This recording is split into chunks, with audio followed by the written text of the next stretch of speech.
En el programa anterior hablábamos del derecho a Internet y de la negación por parte del gobierno estadounidense a que se instalara en Cuba un cable de fibra óptica. Resulta que la respuesta cubana ha sido fulminante. Otros nos van a poner el cable. No queremos hablar mucho de eso, no vaya a ser que se arrepientan, pero así somos los cubanos a la hora de luchar por nuestros derechos. Y de eso precisamente estaremos hablando hoy, a pocas horas de otro 10 de diciembre. Esto es Con Filo, un espacio para mostrar con todos los matices, las noticias, los hechos, las matrices de opinión que circulan en los medios y en las redes sobre la realidad cubana. Vamos a rasgar la costura de la manipulación mediática y adentrarnos en la arista filosa de los acontecimientos.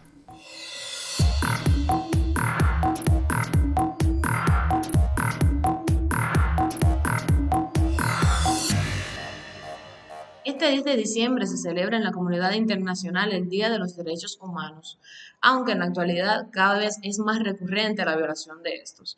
En este complejo escenario mundial, Cuba ha ratificado en múltiples ocasiones su compromiso con la promoción y protección de todos los derechos humanos para todas las personas.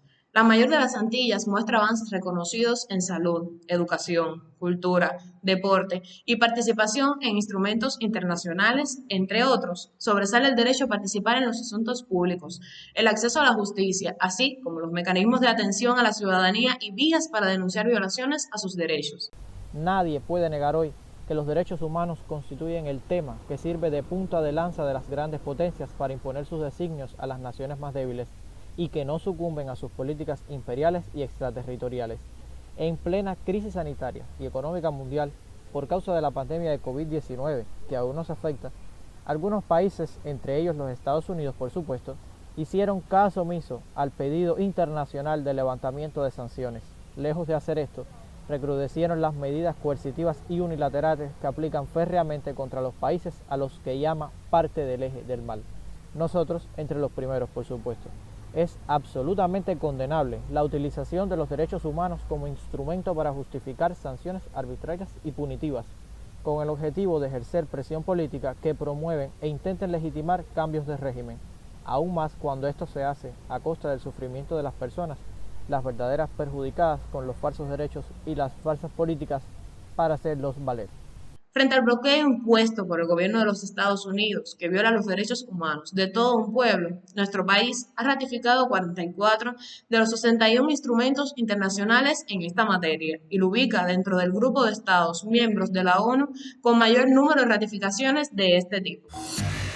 Acabamos de ver a parte de nuestra joven tropa en el IRRI, a los que hemos ido sumando en los últimos programas, hablando sobre la temática de derechos humanos en Cuba y en el mundo. Frente a la agresión sistemática y multidimensional, este país ha sabido no solo preservar logros, sino avanzar en nuevas conquistas y superar limitaciones. A eso se le suman académicos, pensadores, políticos, juristas que han analizado de forma crítica cuánto podemos enorgullecernos como sociedad y en qué aspectos nos debemos aún mayores esfuerzos. El quinto Congreso Internacional Diálogos en torno a los derechos humanos, que se celebra por estos días en la Universidad de La Habana, constituye un ejemplo claro del compromiso de no pocos intelectuales en aras de perfeccionar el proyecto social que defendemos. Bueno, se está desarrollando la quinta edición del Congreso Internacional Diálogo en torno a los derechos humanos. Ya llevamos 5 años debatiendo sobre los problemas más acuciantes en esta materia. Hay que significar que tenemos el propósito de contribuir desde la ciencia a la protección integral, a la promoción y protección integral de los derechos humanos. Debemos decir que están asistiendo 140 ponentes, más de 180 delegados, representados 8 países en el Congreso, y las temáticas fundamentales que se están debatiendo son, digamos que la democracia, los derechos humanos, el Estado de Derecho, la protección de la infancia y la juventud, o sea, los derechos de los infantes y de los jóvenes, el medio ambiente, las garantías jurisdiccionales de los derechos, a propósito de que Cuba acaba de realizar una reforma sin precedentes de su legislación procesal, y en este año en el que se está celebrando este Congreso se aprobó la Ley de Amparo de los Derechos Constitucionales, que implica una protección jurisdiccional a ellos. Y por supuesto que impone un reto para todos los operadores jurídicos, en especial para los jueces, de la aplicación directa de los derechos constitucionales y de la Constitución, que es norma suprema y es de obligatorio cumplimiento para todos. También se está discutiendo en este Congreso los temas de los derechos de las familias, a propósito también de la aprobación del Código de la Familia en referendo popular directo. Hemos insistido mucho en que el Código, amén de, digamos, todos los elementos positivos en el reconocimiento de derechos, también es una conquista, es una reivindicación de derechos para aquellos que en algún momento histórico se les negó y que hoy esos derechos están reflejados, y habla también de las transformaciones que se están desarrollando en el país, de la vocación de proteger los derechos en nuestro país. Los derechos humanos, sobre todo los políticos, han servido como punta de lanza para los ataques contra Cuba y su sistema socioeconómico. Algunos activistas se han sumado con efusividad a esas campañas y de ellos nos habla Gabriela Fernández en La Mira. Lo difícil de hacer un noticiero cultural en Miami es que estaría compitiendo con el resto de programas de propaganda política. La obra maestra de la mayoría de nuestros artistas autoexiliados es el performance de cuadro político de la contrarrevolución en que se acaban convirtiendo. No sé si vieron las elecciones recientes en Cuba. Yo soy parte de un grupo inmenso de como 300 activistas que trabajaron para que la gente no fuera a votar o que invalidara las boletas. Fue un grupo muy grande de personas que están dentro y fuera de Cuba que hicieron esa campaña, una campaña muy exitosa. Nos llamaron desagradables, que éramos desagradables, dijeron que los que estaban alrededor nuestro eran mal afortunados por estar al lado de gente como nosotras, simplemente por estar con esto. En mi espacio, yo soy parte de Umbrella Art Foundation, en mi espacio tranquila, pero muy tranquila como nunca, alzando este cartel que vas a ver aquí, que dice She was a killer. Así de pequeñito, sencillo, tranquilo, en mi espacio levanté el cartel. Y así Viviano Lema esa dura epifanía en la que se dio cuenta de que al proselitismo en Estados Unidos tampoco se le considera arte. Y la propaganda ayuda muchísimo y lo veremos a continuación. Pero para vivir del talento conviene tener alguno. Entregan el premio Anagrama de Crónica a Carlos Manuel Álvarez, director de El Estornudo, un medio sostenido por el Fondo Nacional para la Democracia del Gobierno de Estados Unidos, o el premio de poesía Ciudad de Alcalá a la escritora contrarrevolucionaria Catherine Bisquet, a quien se le permitió, en presencia de casualidad Joaquín Sabina, convertir la recepción de su premio en un acto de propaganda política contra la revolución cubana. La guerra cultural que hace que hayamos tenido durante meses al cantante Yotuel Romero y su operación político-musical Patria y Vida en noticieros, diarios y shows televisivos. O que consigue que el Festival de Cine de San Sebastián programe 2 películas de directores cubanos y las presentaciones de ambas se conviertan en un mitin político contra la revolución.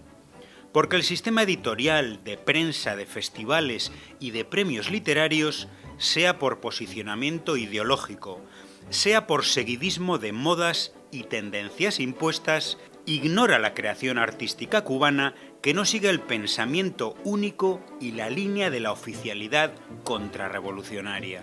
Miles y miles de cantantes, poetas o cineastas de la isla que no siguen ningún patrón ni ortodoxia, que ejercen un arte libre, reflexivo y crítico sobre su país y que también necesitan espacios internacionales, son silenciados, censurados de facto por la maquinaria de la industria cultural.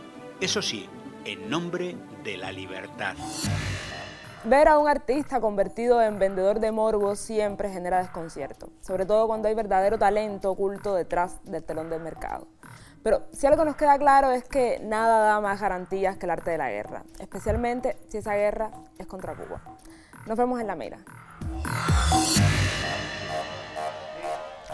La lógica liberal insiste en ver a los derechos humanos desde el prisma individualista. Sin embargo, los grandes problemas económicos y sociales del planeta son el principal óbice para que miles de millones de personas disfruten a plenitud de los derechos que, holgadamente, ostentan los ciudadanos de naciones primermundistas. Hace muchos años, Fidel hablaba ante las Naciones Unidas y denunciaba esta situación, y, penosamente, sus palabras mantienen plena vigencia. Distinguidos representantes, se habla con frecuencia de los derechos humanos,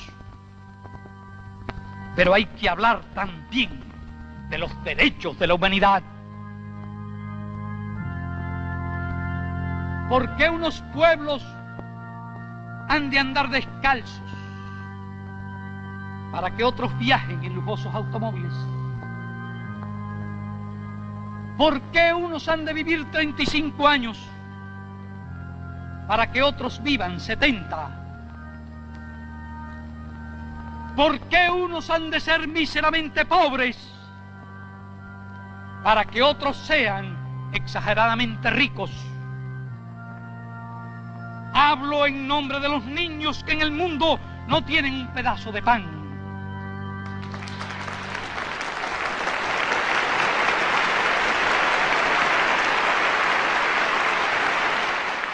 Hablo en nombre de los enfermos que no tienen medicinas. Hablo en nombre de aquellos a los que se les ha negado el derecho a la vida y la dignidad humana.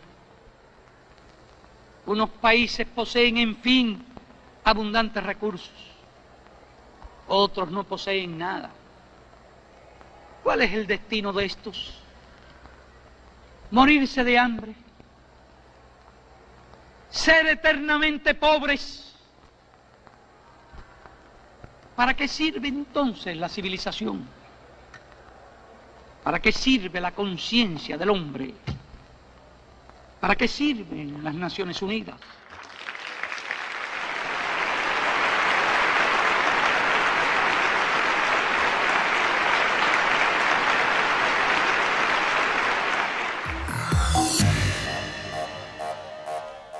¿Tiene Cuba cosas que mejorar? Por supuesto. Pero existen los que, por desconocimiento o por mala fe, insisten en recriminar y satanizar la situación de derechos humanos en la isla, negándose a ver los muchos logros de Cuba en esta materia o minimizándolos como algo normal. Tergiversan hechos y falencias de nuestro ordenamiento jurídico para mostrar solo las manchas, nunca la luz. La Revolución Cubana, como proyecto político de emancipación y justicia social, halló en el socialismo un sistema económico que sirve de base para una vida en sociedad que no tribute a la desigualdad y a la opresión de mayorías por élites pudientes y empoderadas. Con todo y sus defectos, con todo y sus carencias materiales, con todo y las enormes problemáticas sociales que afrontamos, con todo y el recrudecimiento de ese verdadero acto violatorio, flagrante y masivo de derechos que es el bloqueo estadounidense, con todo y ello, el socialismo cubano sigue constituyendo una garantía para el disfrute de los derechos humanos. Síganos en nuestras redes sociales, dense su vuelta por nuestro grupo de debate en Telegram y recuerden que regresamos el martes justo antes de la novela. Hasta entonces, manténgase con filo. Chao.